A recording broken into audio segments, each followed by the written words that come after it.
simple speaking techniques. Yes, 7 simple speaking techniques. Today's lesson is very important, guys. If your biggest problem in English is, I don't know what to say next, then this lesson is just for you. Because today I will teach you 7 easy techniques that will keep your English flowing naturally. Hey, I'm Shalima, your English coach. Welcome back to my another session of learning English and improving your English speaking skills with me. So today, guys, I'm talking about 7 powerful techniques which work wonders on your speaking practice. So if you watch this lesson till the end, you will never feel blank while speaking English again. You will know what to say, how to continue, and how to speak longer without fear or pressure. It will help you think faster and speak smoothly and sound more confident in English. No grammar stress, just real speaking skills. Now, before we go deep, remember one thing. You don't need big vocabulary to speak better. You just need the right structure. So let's start technique number 1. Yes, this is the first technique which I am going to share with you, and this is the simplest and most powerful technique. This technique is past, present, future. Yes, technique number 1 is past, present, and future. This is very simple and powerful technique. See, many English learners say, I don't know what to say next. So this technique solves that problem. So what do you have to do? Whenever you speak English, don't think of many ideas. Just think of 3 simple questions. What happened before? That means past. What is happening right now? That is present. And what will happen next? That is future. That's it.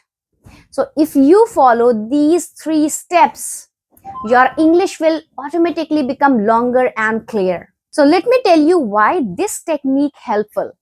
Because your brain gets a clear direction and you are not confused. You are not searching for words. You already know, first talk about the past, then talk about the present, and then finally talk about the future. So your mind feels relaxed and you don't feel blank while speaking. So let me explain with an easy example sentences. First is, I started this project last week. Right now, I'm working on the main part and next week I will present it. Now let's break it step by step, guys. This is past. I started this project last week. This is past. This tells what happened before. If I talk about present, right now I'm working on the main part. This tells what is happening now. And if I talk about future, then next week I will present it. That means this tells what will happen next. See, one idea becomes 3 sentences. So how can you use this in daily life? If someone asks you, how is your work going? So instead of saying, it's good, you can say, I started it last week. Right now I'm working on it and I'll finish it soon. So your English sounds confident, clear, natural. So now here I'm going to share you an important tip, especially for beginners. You don't need perfect grammar. You don't need big words. You just remember this pattern. This is past, present, and future. Practice this every single day and slowly you will stop running out of words. This is why this technique is my favorite one. So you can understand how past, present, future helps you continue speaking without stopping. But sometimes you don't want to talk about time. Sometimes you want to explain your idea better. That's where technique number 2 will help you guys. So technique number 2 is use comparisons. What does this mean? You're going to compare your idea to something else in order to extend your response. Again, you are comparing your own idea to something else in order to extend your response. Why this technique so powerful, guys? Here is the first reason. It forces you to think beyond a single statement. You must connect 2 ideas, the original idea, belonging to you and what you are comparing it to. So it forces you to think beyond single idea or single statement. And reason number two, it automatically creates contrast words like more than or less than or similar to, which naturally extend the length of your sentences. This is why it's so powerful. And the reason number three is it gives listeners a clear mental picture because they can visualize the difference between two concrete things. And you are taking the listener on a journey with you by having these comparisons. So here are three examples to help you understand this technique even more. So example number one, it's colder than yesterday, but not as cold as last winter. I'm making a comparison today. Oh, it's colder than yesterday, but not cold as last winter. So yesterday and last winter, we were comparing these two. And here is example number two. You are following along. This restaurant serves Italians, but the one downtown focuses more on French cuisines. This restaurant serves Italian food, but the one downtown focuses more on French cuisine. What's happening, right? You see what's happening? It makes your English more interesting. And here is the third example. Example number three is my new apartment is smaller than my old one, but it's much closer to work. I'm comparing my current apartment with my previous apartment. My new apartment is smaller than my older. So here is the technique number three. Give 2 to 3 examples. Yes, technique number three is give 2 to 3 examples. Again, give 2 to 3 examples. You see, examples helps you expand your thoughts naturally. Okay, now I'm doing it right now as I am teaching you these techniques. What do you find me doing after I explain the reasons? Giving you 3 examples. Why? Because examples helps you expand your thoughts naturally. Now here are 3 reasons why this technique is so powerful. Reason number one, it trains your brain to illustrate instead of just state a point you are not stopping at. I like quiet hobbies. No, you are proving it with real activities, real examples. So here, reason number two, it actually buys you processing time naturally. You see, listing examples feel smooth and confident, not like you are stalling or searching for words. You are actually giving examples. And reason number three, it makes your English sound more specific, more credible, and because listeners can picture exactly what you mean instead of just guessing. So this is why the technique is so effective. And here are 3 examples. So the example number one is she enjoys outdoor activities such as hiking, cycling, or kicking. You see what happened? I made a statement. She enjoys outdoor activities. What are the examples? Such as hiking, cycling. So here is the example number two. Example number two is we need to improve our customer service. For instance, faster responses times, better training, or clear communication. I love this technique. It's so effective and you can start implementing it, using it today, and you will see your English improve. So here the example number three is he is interested in learning new skills like coding, graphic design, or photography. Again, 3 examples expanding in a natural way. Now we are gonna go to technique number four. So technique number four is add feelings and reasons. Yes, add feelings and reasons. In other words, express how you feel and why you feel that way. Again, express how you feel and why you feel that way. Let me give you the reasons. Why this is so powerful? So reason number one, it connects facts to feelings. Learners often know what to say but stop short because they skip the emotion. Why do you feel this way? Leaving responses feeling incomplete. The person listening to you is wondering, oh, okay, so why do you think that way?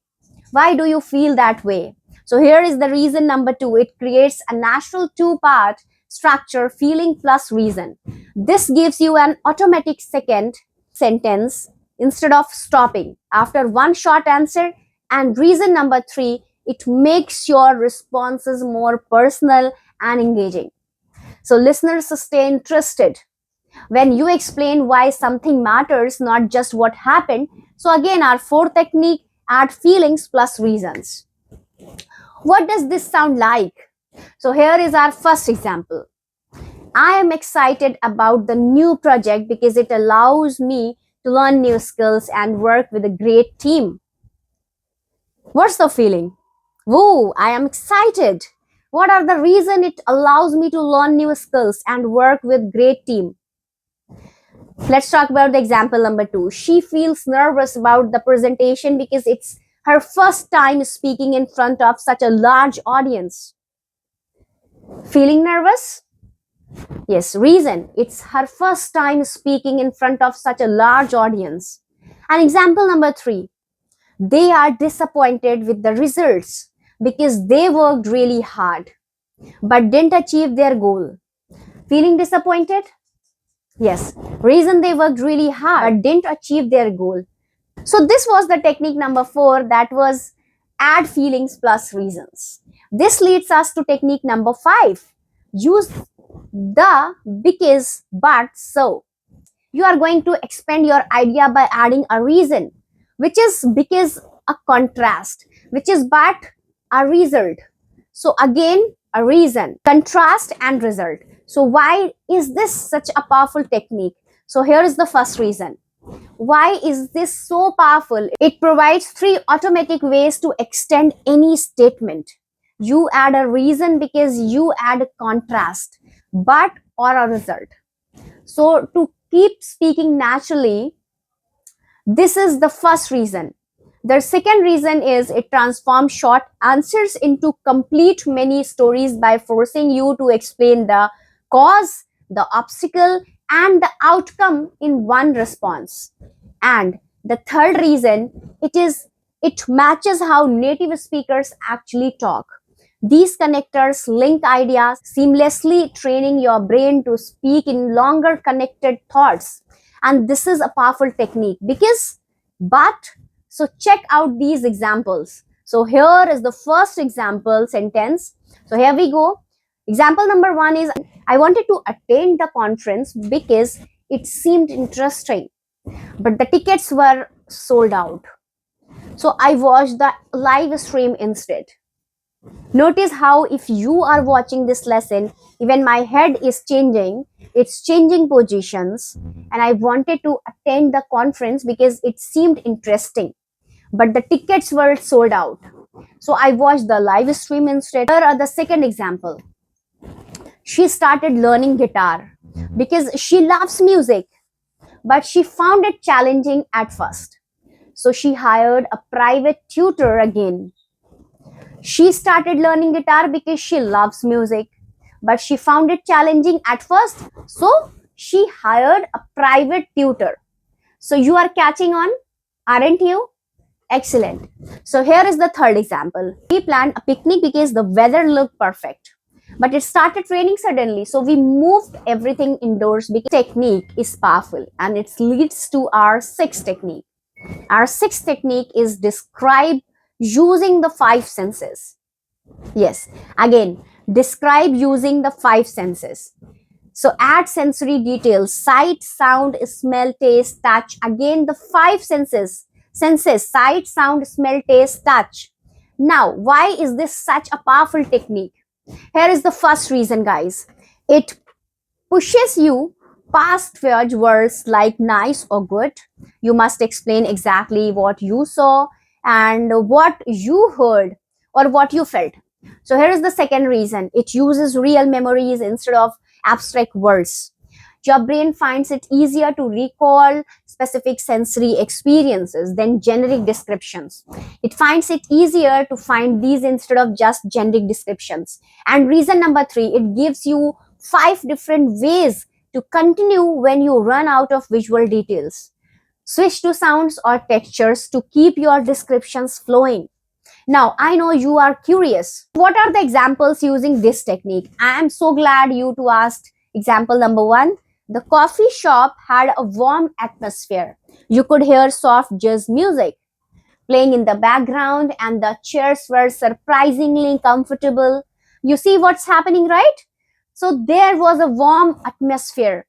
It how it made me feel. I could hear a senses again listening. I could hear soft jazz music playing in that background and the chairs. My senses of touch were surprisingly comfortable. Are painting a picture describing a situation using your five senses, and this is how you never run out of things to say, and it leads us to technique number 7. So this includes other people's perspectives. Again, include other people's perspectives. In other words, add what someone else think or said. Add what other people said, what other people think. So this technique number 7, why is this so powerful? Reason number 1, transform your answer from a single viewpoint into a multiple perspectives, which brings in what others thinks naturally and expand your content naturally as well. Reason number 2, it automatically creates contrast through phrases like, but my friend said, or my teacher disagrees.